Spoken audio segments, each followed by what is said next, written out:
Pesquisas divulgadas nas últimas semanas mostraram um empate técnico entre os candidatos Donald Trump e Kamala Harris. A gente vai falar ao vivo agora com a professora de Relações Internacionais, Denilde Haushocker, para entender se já é possível cravar um vencedor de acordo com os últimos levantamentos. Professora, uma boa noite, obrigado pela participação aqui conosco. Obviamente que é difícil falar em um vencedor, mas a gente pode dizer aonde está a chave para a vitória nessas eleições? A gente viu uma eleição pautada muito na questão dos imigrantes, na questão das guerras que acontecem no cenário internacional. O que pode, de fato, definir o vencedor lá? Bom, boa noite, prazer estar aqui com vocês sobre esse assunto que está mexendo aí com todo mundo, né? De fato, é uma eleição muito competitiva, né? Com uma diferença muito pequena entre os dois candidatos, o que dificulta, de fato, saber qual vai ser o resultado amanhã. E aí tem alguns fatores. Um primeiro fator é a questão do engajamento, né? Quais são os eleitores que de fato irão votar e depositar o seu voto amanhã ou que já depositaram antecipadamente. Então esse é sempre um dilema para todos os candidatos americanos, e numa eleição com a diferença é tão pequena em alguns estados, vai ser decisivo a capacidade de mobilização.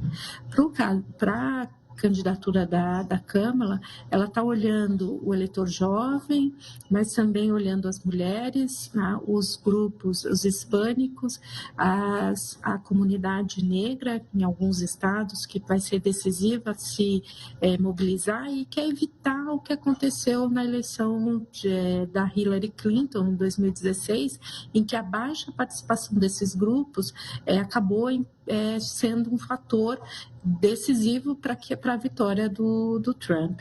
E aí o Trump também está olhando para os segmentos que são importantes, os grupos mais da sua base mais religiosa, os homens, que são majoritariamente de grande apoio a ele, a grupos ligados principalmente às temáticas religiosas, que são pessoas que têm aí uma ligação religiosa muito forte, que tendem também a apoiá-lo. E as pessoas que vivem nos subúrbios americanos. Essa é uma diferença entre o perfil do eleitor democrata e o perfil do eleitor republicano, que tende a ser de regiões mais rurais, pequenas cidades, ou de regiões mais suburbanas, enquanto os democratas de regiões mais urbanizadas e grandes cidades. Então, essas diferenças que vão aí indicar qual vai ser provavelmente o vencedor amanhã ou nos próximos dias, quando tiverem toda a contagem dos votos. Professora, às vésperas das eleições presidenciais, nós temos uma corrida, uma disputa completamente polarizada. As últimas pesquisas mostram uma diferença de 1, 2, até 3 pontos percentuais para mais ou para menos entre os dois candidatos, ou seja, eles estão completamente empatados, tecnicamente empatados em todas as pesquisas. De que forma a gente pode interpretar essa divisão tão acentuada do eleitorado americano? A sociedade americana sempre foi dividida, né, pela natureza de ter dois partidos, grandes partidos que acabam dividindo aí a sociedade. E esse fator vem cada vez mais sendo mais explorado. Tem um fator aqui que não é só a divisão, é cada vez mais distante os grupos políticos e os grupos demográficos também. Então, um exemplo são homens e mulheres, que nessa eleição tem cada vez sendo mais uma divisão muito clara, um eleitor feminino propenso a votar nos democratas e o eleitor masculino nos republicanos e no Trump. Então, você tem aí este fator demográfico. A sociedade americana mudou muito também nos últimos anos. Você tem uma mudança no perfil, com mais imigrantes, com pessoas com maior escolarização. Então, indo para as universidades, isso muda o perfil de voto, então também é um outro fator. E a polarização está nas temáticas, você tem cada vez mais distância em que um grupo pensa sobre qual tipo de política que deve ser implementada.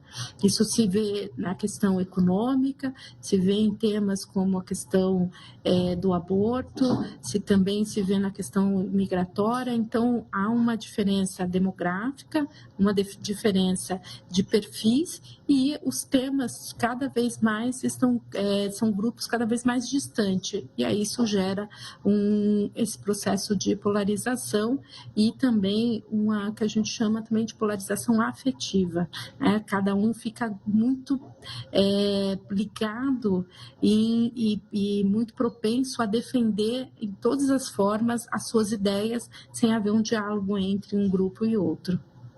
Professora, claro que a eleição presidencial é a que ganha as manchetes, mas é bom lembrar que a gente tem uma eleição no Congresso. Eu queria que a senhora falasse para a gente o quanto que essa eleição no Congresso pode afetar a vida do próximo presidente, seja ele Kamala ou Donald Trump.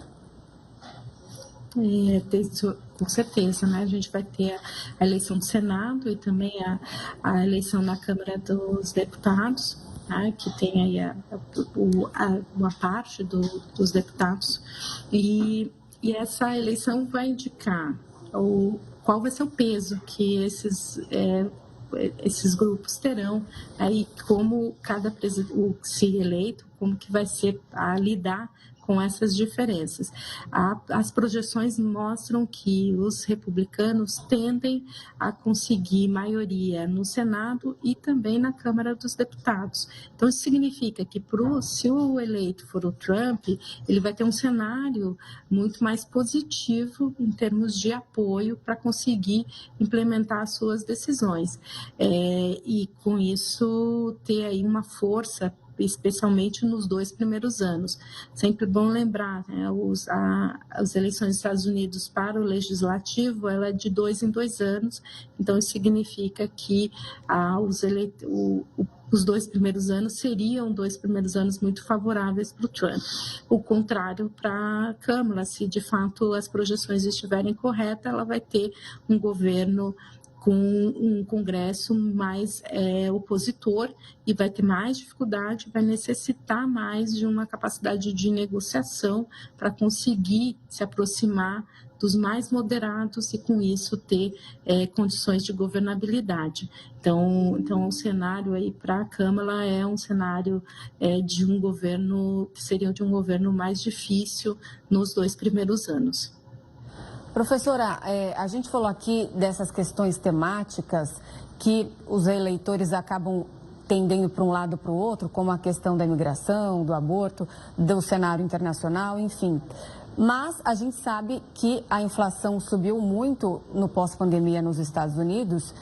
Teve toda essa questão da inflação alta, a inflação mais alta em 40 anos, os juros que subiram, agora teve uma queda, o cenário já está ficando mais controlado, mas quanto o custo de vida, quanto que esse segmento econômico pesa na hora do eleitor tomar a sua decisão? Nessa eleição tem pesado muito, né? E todas as pesquisas mostram que esse tem sido um fator muito decisivo para a escolha do eleitor. O eleitor que está optando, né, ou vai optar pelo Trump, este é o fator mais importante na decisão, e de que ele olhando retrospectivamente para o seu primeiro mandato, há uma avaliação positiva do que foram os anos pré-pandemia.